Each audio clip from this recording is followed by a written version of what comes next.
Let's return to the question that we asked earlier. How do we live in a society that is opposed to us? Do we fight? Do we stand up for our rights? Do we retaliate? Do we run away and form our own separate communities, separate from the world? Peter's epistles focus on what it means to be a part of God's people in the midst of a pagan society. He gives specific instructions to his community in 1 Peter chapter 2, verse 11 through chapter 4, verse 11. Essentially, he argues two or three things. They need to submit, even though they're being mistreated, and they need to suffer well and do good. Peter's thesis for this whole section is found in 1 Peter chapter 2, verses 11 through 12. So let's look at what he writes here. He says, "Dear friends, I urge you as strangers and exiles." Notice he picks up that language from chapter 1, verse 1. Sojourners, exiles, strangers. I urge you as strangers and exiles. That's your identity here on this world. To abstain from sinful desires that wage war against your soul. Later on, he'll talk about them doing good. In other words, don't do evil. Abstain from those sinful desires. Now, positively, verse 12. Conduct yourselves honorably, in a good way, among the Gentiles, so that when they slander you as evildoers, there you can see some of the persecution that's coming, they will observe your what? Good works, and will glorify God on the day that he visits. Here he tells them to have a visitor or exile mindset here on this earth. They are strangers. They are exiles. As strangers, they are to be good guests like Daniel and Joseph in the Old Testament, who lived in the midst of a foreign nation. Positively, they are to not withdraw, but conduct themselves properly. This word here is kalos in Greek, good, in a good and beautiful and blameless and excellent way. Peter expects that his readers live in a way that will be recognized as good even by the standards of unbelievers. Peter recognizes that while some values will clash with the world, there will also be values that overlap. They will be slandered as evildoers. Their good works will justify them on the last day when God visits.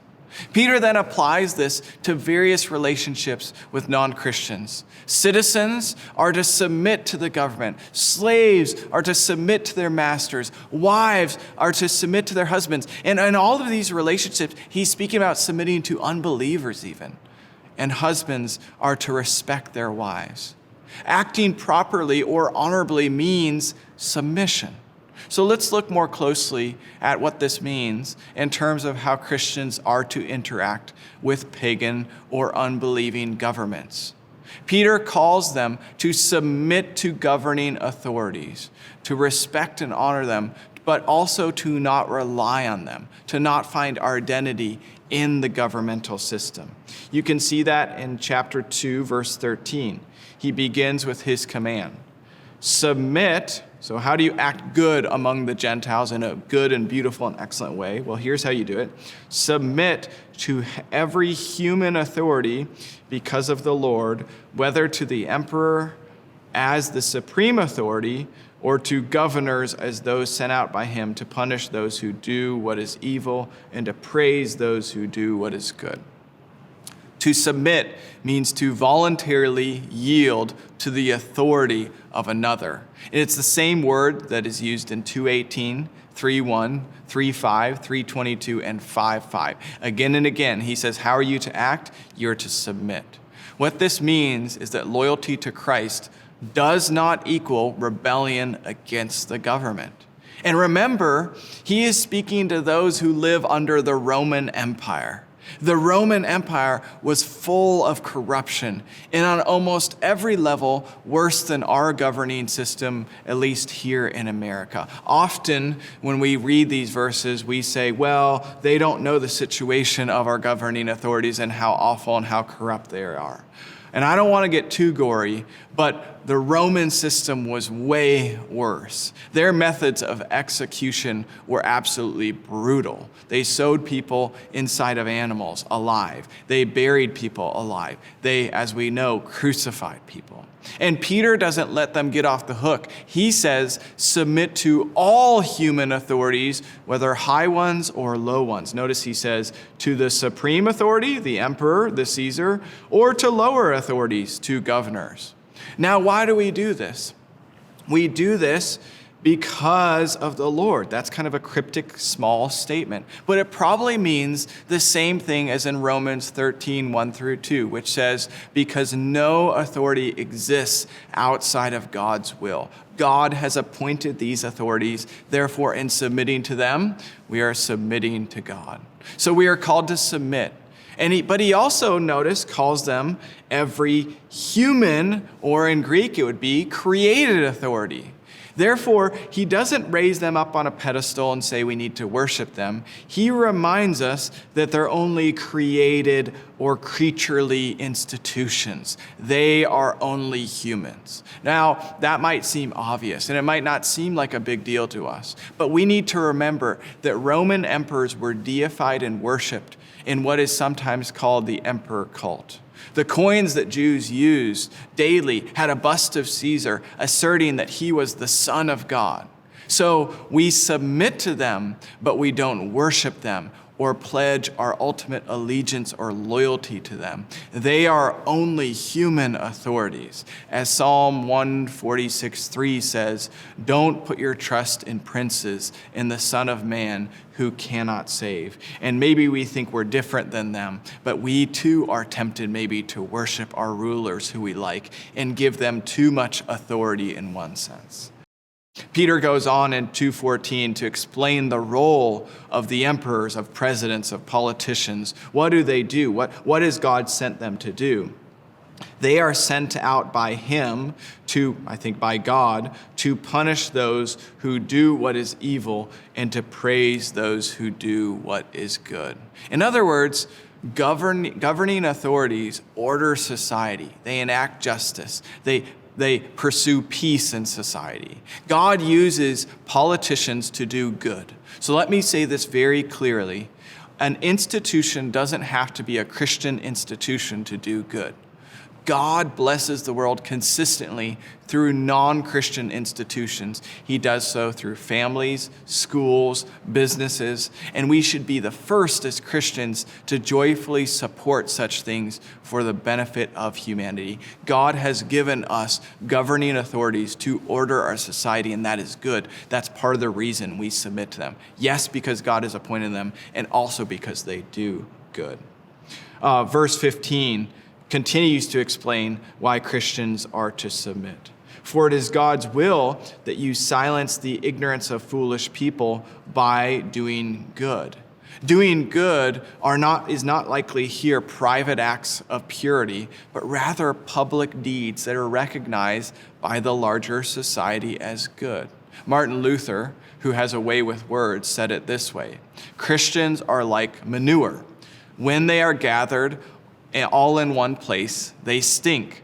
But when they spread out, they do some good. What Luther is not saying is that it's wrong to gather, but that Christians can have a tendency to cloister together and to ignore the world. Peter says Christians should be characterized as those who do public good. This is part of our witness. It's God's will that it's part of our witness to silence people by submitting to the governing authorities. Maybe part of our witness has been hindered because we don't respect our governing authorities, as Peter is calling us to do here. But Peter also reminds us and them of our true loyalty. In 1 Peter 2:16, he says, submit as free people, not using your freedom as a cover-up for evil, but as God's slave. They are to submit because they are free.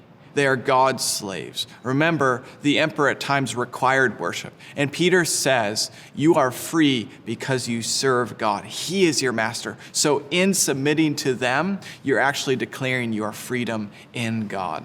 Really, Peter sums up his whole point in one verse. In verse 17, he says, honor everyone, love the brothers and sisters, fear God, and honor the emperor.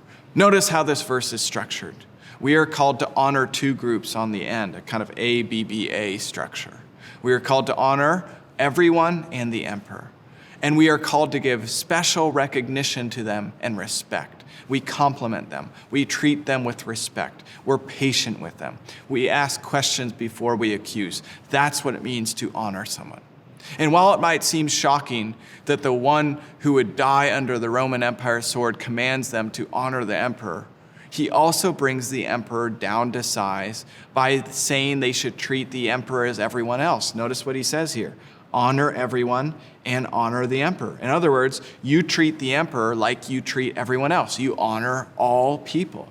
And notice also that they are to hold a special place for God and the church in their hearts. You honor everyone, but you love the brothers and sisters, and you fear God. You have a priority in terms of your loyalty and your relationships. The government is not your ultimate place of loyalty. No politician, no political party is your ultimate place of loyalty. Only God himself and his people. More briefly, Peter not only says to submit, but to suffer well and do good. Let's look at a few of these texts in our closing minutes. 1 Peter 3:9, he says, don't pay back evil for evil, or insult for insult. This sounds very much like Jesus in the Sermon on the Mount.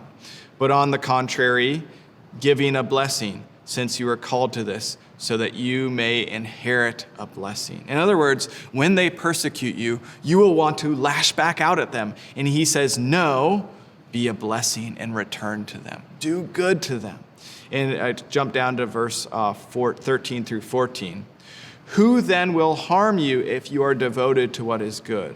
But even, you might say, they still might harm me, and Peter acknowledges that, but even if you should suffer for righteousness, you are blessed. Don't fear them or be intimidated. Jump down to verses 17, 18. For it is better to suffer for doing good, we keep on returning to that language, if it should be God's will, than for doing evil. For Christ also suffered for sins once for all, the righteous for the unrighteous, that he might bring you to God. He was put to death in the flesh, but made alive in the spirit. So what does it mean to live in an unbelieving society? Peter says they must act honorably. Peter says they must submit, they must suffer, they must do good. Even in hard conditions, even in persecution, this is a part of their witness. This is what it means to be, as Jesus said, the light of the world.